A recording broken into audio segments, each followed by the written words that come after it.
అందరి దగ్గరికి కూడా అమ్మవారి శతమానాలు వస్తాయి. అందరూ కూడా కొద్దిగా పసుపు కుంకుమ కూడా తెస్తున్నారు పంతులు గారు. అందరూ కూడా పసుపు కుంకుమ కూడా మనస్సులో శ్రీమాత్రే నమః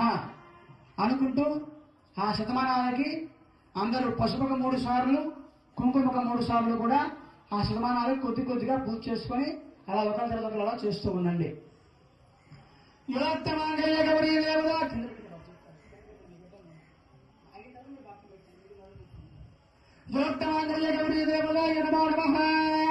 ఓం నమో భగవతే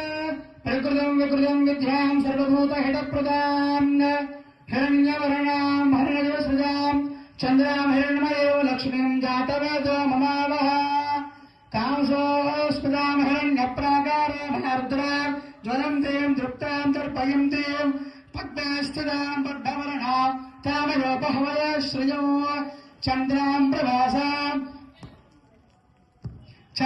ప్రభాసామససాజ్వలంతీం శ్రియం లోకేదే మధుష్ఠాం ఉదారాం తాం పద్మనేమయో శరణమహం ప్రబుధ్యే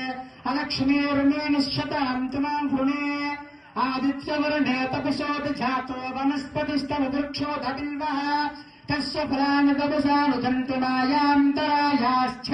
बाह्या लक्ष्मी विवैतमां देवसखकीर्तिश्च मणिनासः प्रादुर्भूतोऽस्मिन् राष्ट्रेऽस्मिन् तीर्थमुच्यं ददातु मे क्षुप्तिवासावरां ज्येष्ठाम् अलक्ष्मी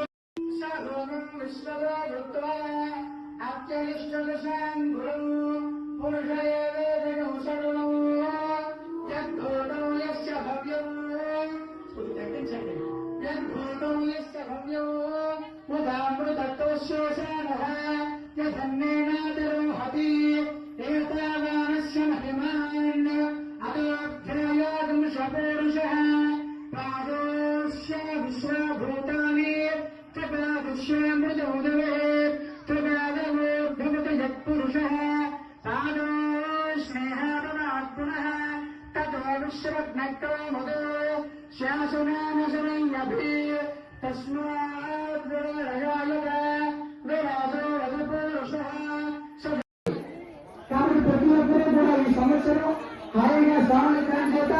మా అందరూ ఆరోగ్యంగా ఉన్నాం కాబట్టి స్వామి కళ్యాణం చేసుకున్నాం.